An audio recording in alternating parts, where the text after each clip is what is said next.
16장 하갈과 이스마엘. 아브라함의 아내 사레는 아직 아이를 낳지 못했다. 그녀에게는 하갈이라는 이집트 여종이 있었다. 사레가 아브라함에게 말했다. 하나님께서 내가 아이 갖는 것을 좋다고 여기지 않으시니 당신은 내 여종과 잠자리를 같이 하세요. 내가 여종의 몸을 빌려서 대를 이을 수 있을지도 모르잖아요. 아브라함은 사레의 말을 따르기로 했다. 그리하여 아브라함의 아내 사레는 자신의 이집트 여종 하갈을 데려다가 자기 남편 아브라함에게 아내로 주었다. 이것은 아브라함이 가나안 땅에 산 지 10년이 지난 뒤의 일이었다. 그가 하갈과 잠자리를 같이 하자 하갈이 임신을 했다.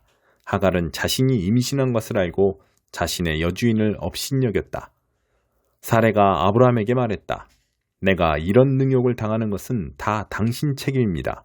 내가 내 여종을 당신과 잠자리를 같이 하도록 했건만 그 종이 자기가 임신한 것을 알고서 나를 업신여기지 뭐예요. 하나님께서 우리 중에 누가 옳은지 결정해 주시면 좋겠어요. 아브라함이 말했다. 당신이 결정하구려. 당신 종은 당신 소관이잖소. 사레가 하갈을 학대하자 하갈이 달아났다. 하나님의 천사가 광야의 샘 곁에서 하갈을 발견했다. 그 샘은 스르로 가는 길가에 있었다. 천사가 말했다. 사레의 여종 하갈아, 여기서 무엇을 하고 있느냐? 하갈이 대답했다. 내 여주인 사레에게서 도망치는 중입니다. 하나님의 천사가 말했다. 내 여주인에게 돌아가거라. 그녀의 학대를 참아내어라. 천사가 계속해서 말했다. 내가 내게 큰 민족, 셀 수 없을 만큼 많은 자손을 주겠다. 내가 임신했으니 아들을 낳을 것이다. 너는 그 이름을 이스마엘이라 해라. 하나님께서 내 소리를 듣고 응답하셨다. 그는 날뛰는 야생마처럼 될 것이다. 남과 맞서 싸우고 남도 그와 맞서 싸울 것이다. 그는 늘 문제를 일으키며 자기 가족과도 사이가 좋지 못할 것이다. 하갈이 자신에게 말씀하신 하나님께 기도하며 나를 보시는 하나님이라고 불렀다. 그래, 그분께서 나를 보셨고 나도 그분을 배웠다. 그래서 광야의 그 샘도 나를 보시는 살아계신 하나님의 샘이라고 부르게 되었다. 그 샘은 지금도 가데스와 베렛 사이에 그대로 있다. 하갈이 아브라함에게서 아들을 낳았다. 아브라함이 그 아이의 이름을 이스마엘이라고 했다. 하갈이 아브라함의 아들 이스마엘을 낳았을 때 아브라함은 86살이었다. 15장 참으로 너희를 더럽히는 것. 그 후에 예루살렘에서 바리새인과 종교학자들이 예수께 와서 흠을 잡았다. 당신의 제자들은 왜 제멋대로 규정을 어깁니까? 예수께서 바로 대받으셨다. 그러는 너희는 어째서 너희 규정을 빌미삼아 제멋대로 하나님의 계명을 어기느냐? 하나님은 분명히 너희 부모를 공경하라 하시고 또 누구든지 부모를 욕하는 사람은 반드시 죽여야 한다고 말씀하셨다. 그러나 너희는 부모에게 드려야 할 것이 있어도 부모 대신에 하나님께 예물로 바쳤습니다 말하면서 그 계명을 회피하고 있다. 그것이 어떻게 부모를 공경하는 것이라고 하겠느냐? 너희는 너희 규정대로 하나님의 계명을 무효로 만들고 있다. 이 사기꾼들아, 너희 같은 사기꾼들에 대해 이사야가 전곡을 찔러 잘 말했다. 이 사람들은 거창하게 말은 바로 한다만 그 속에 마음이 담겨 있지 않다. 그들은 나를 예배하는 것처럼 행동하지만 진심에서 우러난 것이 아니다. 무엇이든 자기네 구미에 맞는 가르침을 위해 내 이름을 팔고 있을 뿐이다. 예수께서 무리를 불러놓고 말씀하셨다. 잘 듣고 마음에 새겨두어라. 너희 삶을 더럽히는 것은 너희가 입으로 삼키는 것이 아니라 너희 입에서 토해내는 것이다. 나중에 제자들이 와서 예수께 말했다. 바리새인들이 주님 말씀을 듣고는 얼마나 못마땅해 하는지 아십니까? 예수께서 무시해버렸다. 하늘에 계신 내 아버지가 심지 않으신 나무는 다 뿌리째 뽑힐 것이다. 내버려 두어라. 그들은 눈먼 사람을 인도하는 눈먼 사람이다. 눈먼 사람이 눈먼 사람을 인도하면 둘 다 구덩이에 빠지는 법이다. 베드로가 말했다. 잘 모르겠습니다. 쉽게 말씀해 주십시오. 예수께서 대답하셨다. 너희도 모르느냐? 우둔해지기로 작정이라도 한 것이냐? 무엇이든지 입으로 삼키는 것은 장으로 들어가서 결국 배설되는 것을 알지 못하느냐? 하지만 입에서 나오는 것은 마음에서 비롯된 것이다. 우리가 토해내는 악한 논쟁과 살인과 간음과 음란과 도둑질과 거짓말과 악담이 모두 마음에서 나온 것이다. 우리가 토해내는 악한 논쟁과 살인과 간음과 음란과 도둑질과 거짓말과 악담이 모두 마음에서 나온다. 바로 이런 것들이 너희를 더럽힌다. 어떤 음식을 먹고 안 먹고 손을 씻고 안 씻고는 전혀 상관없는 일이다. 병든 사람들을 고쳐주시다. 예수께서 거기에서 떠나 두로와 시돈으로 가셨다. 그들이 도착하기가 무섭게 그 지방에 사는 가나안 여자가 다가와 간청했다. 다윗의 자손이신 주님, 불쌍히 여겨주십시오. 제 딸이 악한 귀신에 들려 몹시 괴로워하고 있습니다. 예수께서 여자의 말을 무시하셨다. 제자들이 다가와 불평했다. 여자가 우리를 귀찮게 합니다. 어떻게 좀 해주십시오. 성가셔 죽겠습니다. 예수께서 거절하시며 그들에게 말씀하셨다. 나는 이스라엘의 잃어버린 양을 대하는 것만으로도 바쁘다. 그러자 여자가 다시 예수께 와서 무릎을 꿇고 애원했다. 주님, 저를 도와주십시오. 예수께서 말씀하셨다. 자녀들의 입에서 빵을 빼앗아 개들에게 던져주는 것은 옳지 않다. 여자가 재빨리 받았다. 옳습니다, 주님. 하지만 구걸하는 개들도 주인의 상에서 떨어지는 부스러기를 먹습니다. 예수께서 뜻을 굽히셨다. 여자야, 내 믿음이 남다르다. 내 소원대로 되었다. 그 즉시 여자의 딸이 나았다. 예수께서 돌아오셔서 갈릴리 호숫가를 걸어 산에 올라가셨다. 거기에 자리를 정하시고 사람들을 맞을 채비를 하셨다. 수많은 사람들이 중풍병자와 눈먼 사람과 다리를 저는 사람과 말 못하는 사람과 그 밖에 도움이 필요한 사람들을 예수께서 어떻게 하시나 보려고 그분 발 앞에 데려왔다. 예수께서 그들을 고쳐주셨다. 사람들은 말 못하던 사람이 말하고 다리를 저는 사람이 건강해지고 중풍병자가 걸어다니고 눈먼 사람이 사방을 둘러보는 것을 보면서 놀라워했다. 그들은 하나님께서 자기들 가운데 생생히 살아계심을 모든 사람에게 알렸다. 그러나 예수께서는 다 끝내신 것이 아니었다. 예수께서 제자들을 불러 말씀하셨다. 이 사람들을 보니 내 마음이 아프구나. 이들이 사흘이나 나와 함께 있었는데 이제 먹을 것이 없다. 배고픈 채로 가다가는 길에서 쓰러질지도 모르니 차마 보내지 못하겠다. 제자들이 말했다. 하지만 여기는 허허벌판인데 끼니가 될 만한 음식을 어디서 구하겠습니까? 예수께서 물으셨다. 너희에게 빵이 얼마나 있느냐? 빵 7개와 물고기 몇 마리가 있습니다. 그들이 말했다. 그러자 예수께서 사람들을 앉게 하셨다. 예수께서는 빵 7개와 물고기를 손에 들고 감사를 드리신 후에 사람들에게 나누어 주셨다. 모두가 먹되 원하는 만큼 실컷 먹었다. 남은 것을 거두니 큰 것으로 7바구니나 되었다. 4,000명이 넘는 사람들이 배부르게 먹었다. 예수께서 그들을 보내시고 나서 배에 올라 마가단 지방으로 건너가셨다. 5장 여자들을 포함한 모든 백성이 동포 유대인들에게 거세게 항의했다. 어떤 사람들은 이렇게 말했다. 우리는 가족이 많으니 살아남으려면 양식이 필요합니다. 다른 사람들은 이렇게 외쳤다. 입에 풀칠이라도 할 만큼 곡식을 얻으려면 우리 밭과 포도원, 집을 저당 잡혀야 합니다. 또 다른 사람들은 이렇게 말했다. 왕에게 세금을 내려면 우리 밭과 포도원을 저당 잡히고 돈을 빌려야 합니다. 보다시피 우리는 유대인 형제들과 똑같은 살과 피를 가지고 있으며 우리 자녀들도 그들의 자녀들과 다를 바 없습니다. 그런데도 우리는 이제 자녀들까지 종으로 팔아야 할 처지가 되었습니다. 우리 딸들 가운데는 이미 팔려간 경우도 있는데 우리 밭과 포도원이 다른 사람 소유이니 어쩔 도리가 없습니다.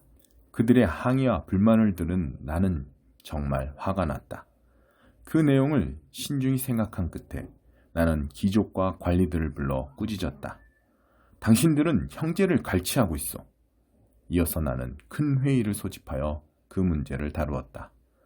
우리는 외국인에게 종으로 팔릴 수밖에 없는 유대인 형제들을 애써 값으로 치르고 찾아왔소. 그런데 이제 당신들이 빚을 빌미로 그 형제들을 다시 종으로 팔고 있소. 우리도로 그들을 다시 사오라는 말입니까? 그들은 아무 말이 없었다. 무슨 말을 할 수 있겠는가? 이것은 정말 악한 짓이오. 당신들에게는 하나님을 경외하는 마음이 조금도 남아있지 않은 겁니까? 주변 나라와 우리의 원수들이 우리를 어떻게 생각할지 신경도 안 쓴단 말입니까? 나와 내 형제와 내 밑에서 일하는 사람들도 백성에게 돈을 빌려주고 있어. 이제 이자로 그들을 갈취하는 일은 당장 그만두어야 하오. 저당 잡은 백성의 밭과 포도원과 올리브 과수원과 집을 당장 돌려주시오. 그리고 그들에게 돈과 곡식과 새 포도주와 올리브 기름을 구워주고 받는 이자도 탕감해 주시오. 그들이 말했다. 모두 돌려주겠습니다. 그들에게 더 이상 요구하지 않겠습니다. 말씀하신 대로 다 하겠습니다. 나는 제사장들을 불러놓고 그들이 한 말을 지키도록 서약하게 했다.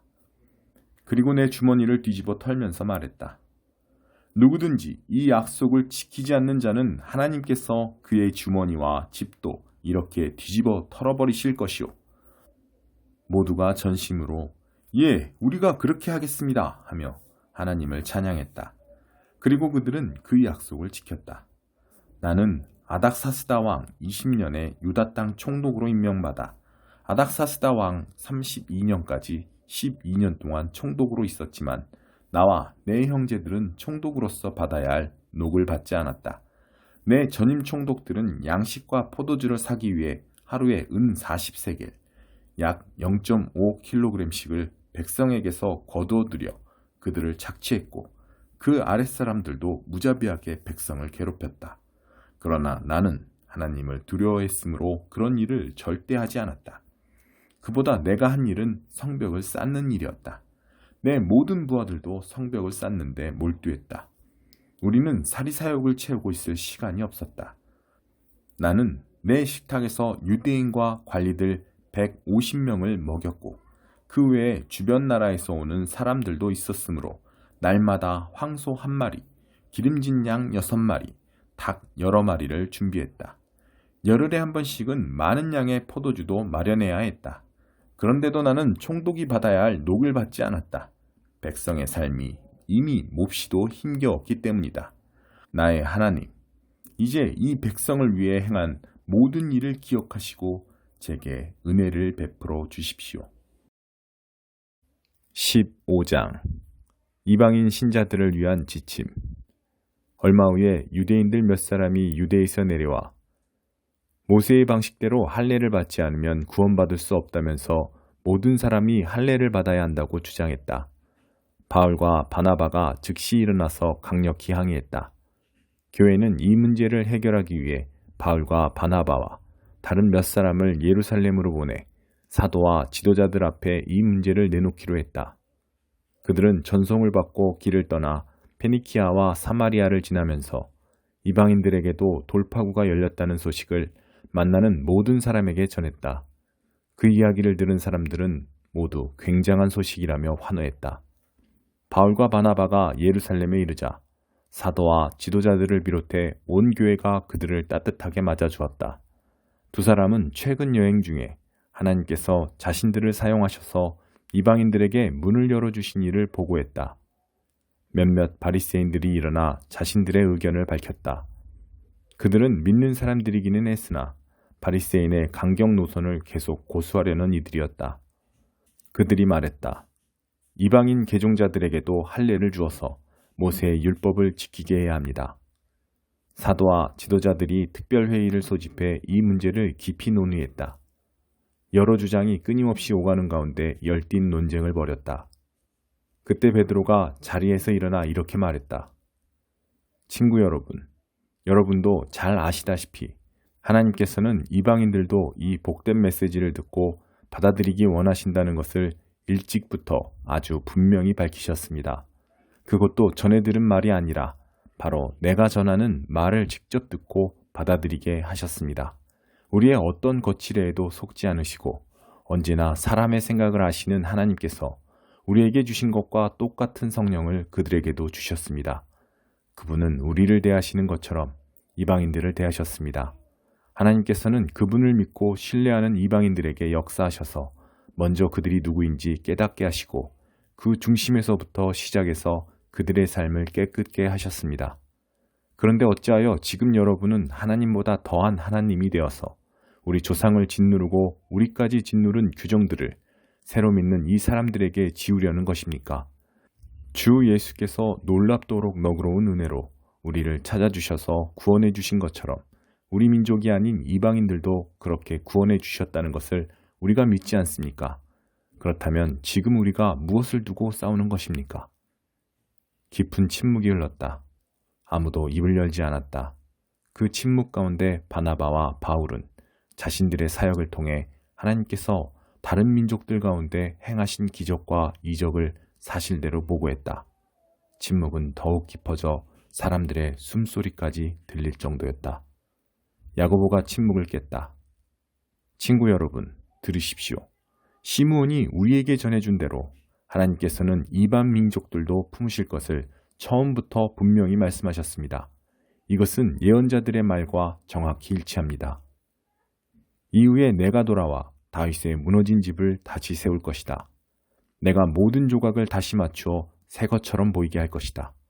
이방인들도 구하는 자는 찾게 되고 갈 곳을 얻게 되며 모든 이방 민족도 내가 하는 일을 알게 될 것이다. 하나님께서 이렇게 말씀하셨고 이제 그 말씀대로 행하고 계십니다. 이것은 느닷없이 일어난 일이 아닙니다. 그분은 처음부터 이렇게 하실 것을 알고 계셨습니다. 그러니 내 판단은 이렇습니다. 우리는 주님께로 돌아오는 이방인들에게 불필요한 짐을 지우지 말아야 하겠습니다. 우리가 그들에게 편지를 써서 이렇게 말하는 것이 좋겠습니다. 우상과 관계된 활동에 관여하지 않도록 조심하고 성생활과 결혼의 도덕을 지키며 유대인 그리스도인들에게 거슬리는 음식, 이를테면 피 같은 것은 내놓지 마십시오. 이것은 모세가 전한 기본 지혜입니다. 이것은 우리가 안식일을 지켜 모일 때 지금까지 어느 도시에서나 수백 년 동안 전하고 지켜온 것입니다. 사도와 지도자와 모든 사람들이 거기에 동의했다.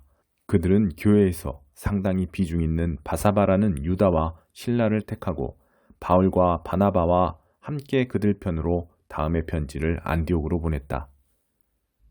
여러분의 형제인 사도와 지도자들이 안디옥과 시리아와 길리기아에 있는 우리 형제들에게 편지합니다.